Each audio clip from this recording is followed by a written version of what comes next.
Third question है आपका, और थर्ड क्वेश्चन क्या है हमारा, इंटीग्रेशन है cos 2x cos 4x into cos 6x। इस तरीके से फंक्शन है हमारे पास।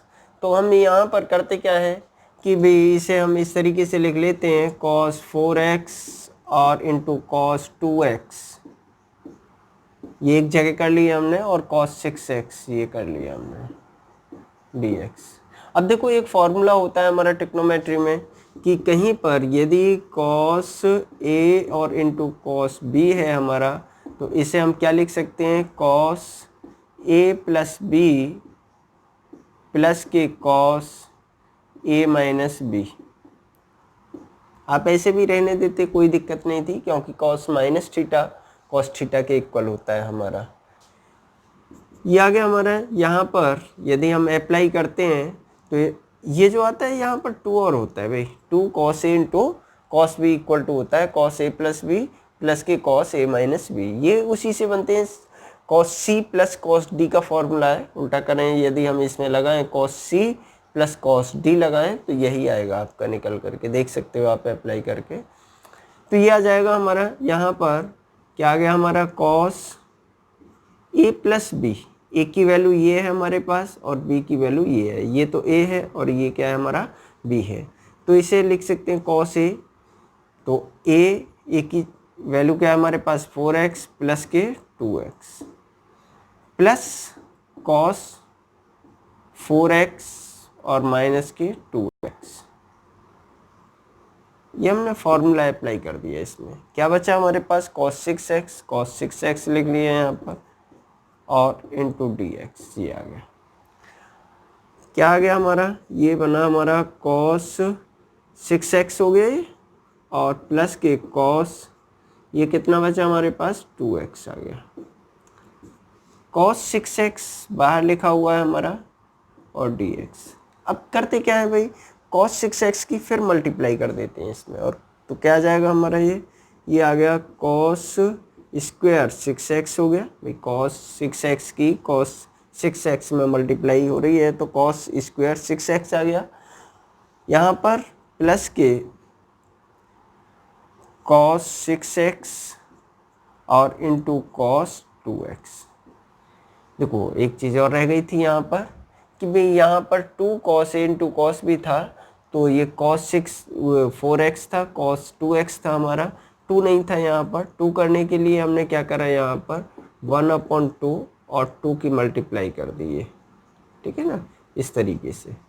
तो 1/2 हमारा बाहर चल रहा है, 1/2 बाहर चल रहा है हमारा, ये आ गया। अब यहाँ पर देखें हम, तो इसमें 2 की फिर मल्टीप्लाई करो और 2 का क्या करें हम, डिवाइड कर दें। इसके अंदर क्या बनेगा हमारा, ये आ गया 1/2 और 2 का डिवाइड करा हमने और 2 की इसके अंदर मल्टीप्लाई कर दी, तो ये क्या बन जाएगा हमारा, 2 cos स्क्वायर 6x प्लस के 2 cos 6x और इंटू cos 2x और dx, ये आ गया। अब यहाँ पर देखें 2 cos स्क्वायर 6x है, तो एक फॉर्मूला होता है हमारा cos 2x का, किसके टर्म में, cos के टर्म में। तो ये आता है हमारा 2 cos स्क्वायर x माइनस के 1 को हम इधर ले जाएं तो 2 cos square x equal to आ जाता है 1 प्लस के cos 2x, ये आ जाता है हमारा। तो वही अप्लाई कर सकते हो आप इसमें। 2 cos स्क्वायर 6x है। ये सभी जो फॉर्मूले हैं, हमें ट्रिग्नोमेट्री के फॉर्मूले अच्छी तरह से आने चाहिए, तभी इन्हें बहुत इजीली हम सॉल्व कर सकते हैं क्वेश्चनों को। तो ये क्या बनेगा हमारा, ये आ गया 1/4 इंटीग्रेशन, इसको क्या लिख सकते हैं हम, 1 प्लस कॉस, कितना आ रहा था, यहाँ पर x है तो यहाँ कितना हो जाता है 2x, यहाँ पर कितना है 6x, तो इसमें 2 की और मल्टीप्लाई हो जाएगी तो कितना हो जाएगा 12x प्लस, अब यहाँ पर देखिए 2 cos a into cos b, यही वाला फॉर्मूला बन रहा है, 2 cos a into cos b equal to क्या है cos a प्लस b प्लस के cos a माइनस b। तो हम इसे क्या लिखेंगे cos a plus b, a ये है हमारा और b ये है, तो दोनों को हम प्लस करेंगे तो 6x और 2x कितना हो गया हमारा 8x आ गया, प्लस इसमें से a minus b cos A minus B लिखना है तो 6x है और ये कितना है 2x है हमारा, तो कितना हो गया हमारा 4x, तो इसे लिख सकते हैं cos 4x। ये आ गया हमारा dx यहाँ पर। अब इसका क्या करेंगे, हम इंटीग्रेशन करेंगे, सभी का अलग अलग हो सकता है। और मैंने आपको बताया था कि भाई कोई भी फंक्शन दे रखा होता है तो हम उसका इंटीग्रेशन किस तरीके से करते हैं। देखो आप इसे, ये आ रहा है हमारा 1/4। अब 1 का इंटीग्रेशन करें हम तो 1 का कितना हो जाएगा, 1 का आएगा हमारा x इंटीग्रेशन प्लस ये कितना cos 12x है, यानी कि cos है हमारा। यदि कहीं पर भी आप ये देखें cos ax लिख रहा है और इसका आपको इंटीग्रेशन करना हो तो आप डायरेक्ट इसका इंटीग्रेशन कर सकते हैं।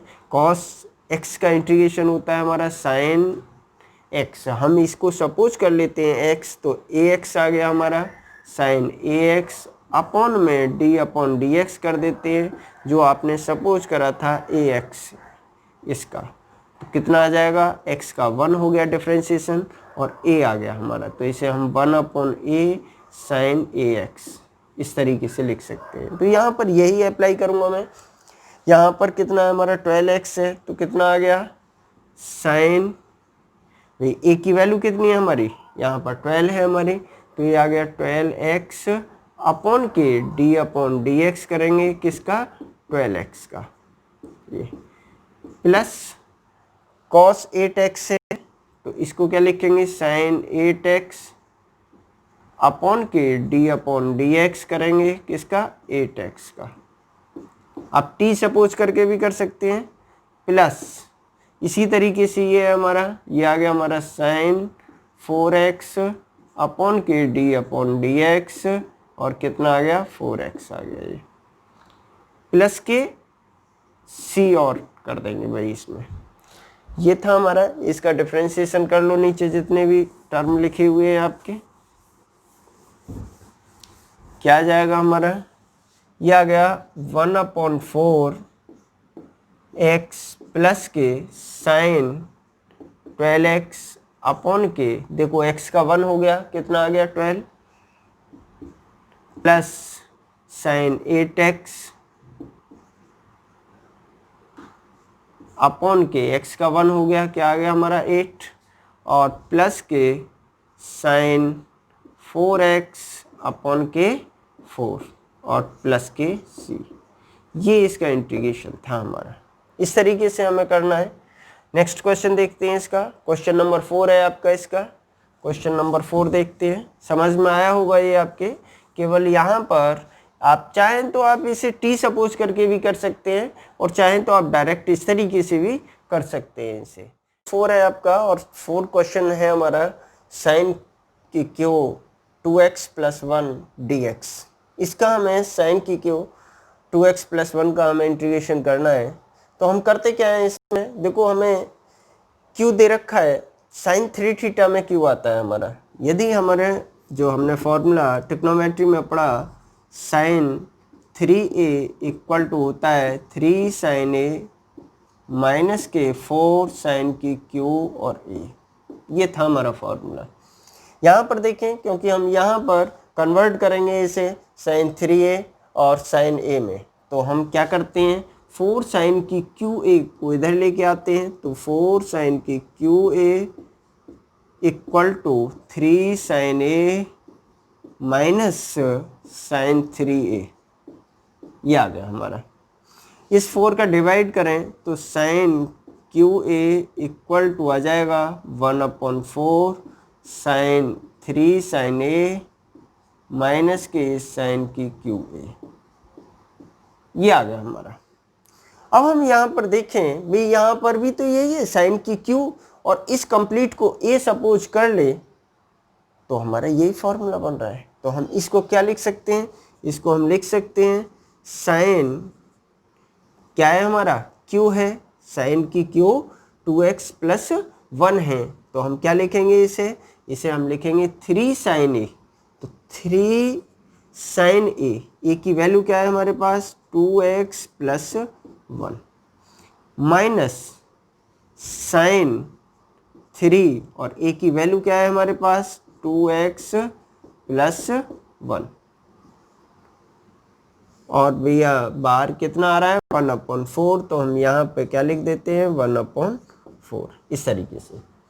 क्या बना हमारा भाई अलग अलग यदि हम इसे करें तो यह आ जाएगा 3/4 साइन 2x प्लस 1 इंटीग्रेशन और dx माइनस 4 की इसमें करेंगे 1/4 की तो यह आ जाएगा 1/4 साइन और ये हो जाएगा हमारा 6x प्लस 3 और dx।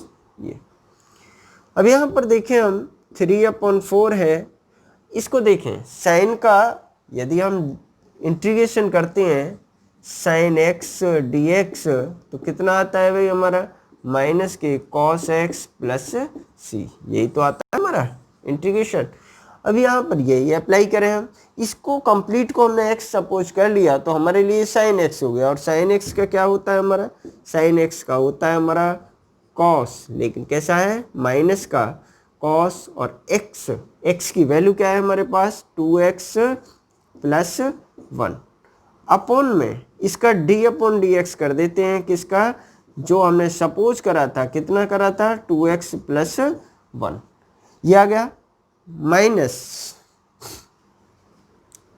ब्रैकेट लगा लो माइनस 1/4 सेम काम आपको यही करना है यहाँ पर भी इसे x सपोज कर लिया तो माइनस के कॉस और 6x प्लस 3 अपॉन में d/dx करेंगे किसका 6x प्लस 3 का और प्लस के c। तो आप जानते हैं भाई यहाँ पर जब d/dx कर रहे हैं किसका 2x प्लस 1 का तो 1 का तो 0 हो गया और x का कितना होता है 1 होता है तो कितना बचा भाई यहाँ पर 2 बचा। भाई d/dx कर रहे हैं किसका d/dx कर रहे हैं हम 2x प्लस 1 का तो यहाँ पर जब करेंगे तो 2d/dx करें किसका x का प्लस के d/dx करें किसका 1 का तो x का कितना हो गया 1 हो गया और कितना आ गया 2 और प्लस 1 का कितना हो गया यहाँ पर इसका हो गया 0 तो कितना आ गया हमारे यहाँ पर 2। तो इस तरीके से करना है हमें ये कितना हो गया हमारा 3/4 और माइनस के cos 2x प्लस 1 अपॉन के कितना आ गया 2 माइनस 1/4 ये माइनस का है यहाँ पर माइनस के माइनस माइनस प्लस कर सकते हैं आप लिखना चाहें तो यहाँ पर क्या लिख सकते हैं इसे प्लस लिख सकते हैं और ये आ गया cos 6x प्लस के 3 और अपॉन में कितना आ गया 3 का 0 हो गया x का 1 तो कितना आ गया 6 प्लस के c। अब आंसर क्या आ गया आपका आप लिखना चाहें तो इसे इस तरीके से लिख सकते हैं भाई इसको माइनस के 3/8 भाई इसकी 4 की मल्टीप्लाई हो गई यहाँ पर माइनस आ गया ये साइन और कॉस कितना हो गया 2x प्लस 1 यहाँ पर देखें इसकी इसमें मल्टीप्लाई करें भाई 6 की 4 में कर रहे हैं तो कितना हो गया हमारा प्लस के 24 और कॉस 6x प्लस 3 और प्लस के आ गया c। यही आपका आंसर आ गया इसका। बहुत ही बढ़िया क्वेश्चन है बशर्ते आपको क्या याद होना चाहिए ट्रिग्नोमेट्री की कंडीशन। देखो ट्रिग्नोमेट्री बहुत ज़्यादा यूज होती है आपकी किसमें इंटीग्रेशन में सबसे ज़्यादा यूज होती है बिना ट्रिग्नोमेट्री के। और वैसे भी जो ये एक्सरसाइज है कंप्लीट एक्सरसाइज ट्रिग्नोमेट्री की आइडेंटिटी पर डिपेंड करती है। क्वेश्चन नंबर 5 देखें यदि हम इसका तो क्या है हमारे पास दे रखा है साइन की qx इंटू कॉस की qx dx ये दिया है हमें। क्वेश्चन नंबर 5 है हमारा तो हम यहाँ पर इसे इस तरीके से देखो या तो साइन को या कॉस को एक फंक्शन में या तो साइन को कॉस में चेंज कर लो या कॉस को साइन में चेंज कर लो। तो हम इसे साइन को क्या लिख लेते हैं sine square x into sine x into cos की क्यू एक्स और dx। इस साइन को क्या लिखेंगे हम, 1 माइनस के कॉस स्क्वायर एक्स लिख सकते हैं, और ये कितना है हमारा, कॉस की क्यू एक्स है, और ये आ गया हमारा इंटू साइन एक्स और dx। ये जो आ गया, ये आ गया हमारा कॉस की क्यू एक्स माइनस के कॉस की पावर, देखो 3 ये और 2 ये हैं तो कितनी हो गई हमारी, 5 हो गई, और x और साइन एक्स आ ही रहा है भाई, और dx। ये समझ में आ गया। हमने कुछ नहीं करा, सिर्फ साइन की क्यू एक्स था हमारा, तो इसको क्या लिख लिया, sine square x into sine x, और ये क्या है, कॉस की क्यू एक्स है, ये ऐसे रहने दिया। यहाँ पर साइन स्क्वायर एक्स को 1 माइनस की कॉस स्क्वायर एक्स लिख लिया, और ये कॉस की क्यू था ये लिख लिया, साइन एक्स ये लिख लिया हमने, dx आ गया हमारा। यहाँ पर इसकी मल्टीप्लाई कर दी, 1 में करेंगे तो ये आ जाएगा, और जब स्क्वायर में कॉस स्क्वायर एक्स में करेंगे तो ये आ रहा है हमारा। यहाँ पर हम सपोज कर लेते हैं, let cos x equal to T suppose कर लिया, और जब हम इसका डी अपॉन डी एक्स करते हैं, किसका, कॉस एक्स का d t upon d x आ गया इधर, तो कॉस एक्स का क्या आता है हमारा, डिफ्रेंसिएशन, साइन एक्स आता है माइनस के, और dx की मल्टीप्लाई कर दी तो ये आ गया dx इक्वल टू dt। तो हम देखते हैं भाई साइन एक्स ये कंप्लीट, ये तो कितने के इक्वल आ गया हमारा, sine x dx equal to आ गया हमारा माइनस के dt। अब यहाँ पर कॉस की क्यू एक्स था, कॉस एक्स इक्वल टू कितना है, t है, तो कॉस की क्यू क्या बन जाएगा हमारा, t की पावर 3 माइनस के साइन, ये क्या दे रखा है, कॉस की पावर 5, तो ये हो जाएगा t की पावर 5। और देखो यहाँ पर जो आ रहा है ये साइन x और dx किसके इक्वल है हमारा, माइनस के dt, माइनस के dt, तो माइनस साइन हम बाहर लगा देते हैं और ये आ गया हमारा dt। अब इसका इंटीग्रेशन करना है हमें, तो t की पावर 3 क्या लग रहा है हमारा, फॉर्मूला बन रहा है सीधा सा। फॉर्मूला कौन सा बन रहा है हमारा, ये बन रहा है भाई x की पावर n dx का, क्या आता है हमारा, x की पावर n प्लस 1 अपॉन के n प्लस 1 प्लस के c, यही लगना है यहाँ पर। यहाँ पर करते क्या है हम, t की पावर कितना हो जाएगा, 3 प्लस के 1 अपॉन के 3 प्लस 1 माइनस के t की पावर 5 प्लस 1 अपॉन के 5 प्लस 1 और प्लस के c, क्या आ गया हमारा, ये हो गया 4, तो माइनस के 1 अपॉन 4 t की पावर 4 माइनस माइनस प्लस हो गए यहाँ पर, और ये 6 हो गया 1 अपॉन 6 और t की पावर 6 प्लस के c। आप चाहें तो इसे आगे पीछे कर सकते हैं, प्लस का पहले लिख सकते हैं, माइनस का बाद में लिख सकते हैं, या आप ऐसे ही लिख सकते हैं कि भाई t की वैल्यू क्या थी हमारे पास, t हमने सपोज करा था cos x, cos x तो cos की पावर 4x हो गया प्लस के 1 अपॉन 6 और cos की पावर 6x और प्लस के c, ये आपका आंसर आ गया। ये क्वेश्चन नंबर 5।